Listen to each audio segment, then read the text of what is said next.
Hello చెప్పమ్మా. మామ నీకు జొమాటో ఆర్డర్ చేసిన ఫుడ్ వస్తుంది తీసుకో. సరే మామ. ఏంది ఇంకా ఫుడ్ రాలే? సార్ జొమాటో. ఏమయ్యా ఎప్పుడు వచ్చేది మీరు? ఏం సార్ ఇవయ్యా టైంకి? ఏందా సార్ ఈ సార్ మేము కానీ ఇప్పుడు బుక్ చేసి ఎంచేపాయా? నువ్వు ఎప్పుడు వచ్చేది? డెలివరీ చార్జెస్ అంతా తీసుకుంటారు కదా అయ్యా. తేవయ్యా.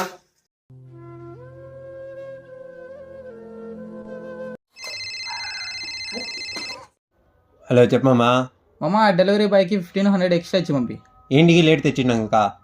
వాడు ఎందుకు లేట్ చేసినాడు నీకు తెలుసా? నేను మర్చిపోయి నా లొకేషన్ పెడితే మళ్ళీ వాడు 10 కిలోమీటర్స్ ట్రావెల్ చేసి నీ దగ్గరకు వచ్చినాడు.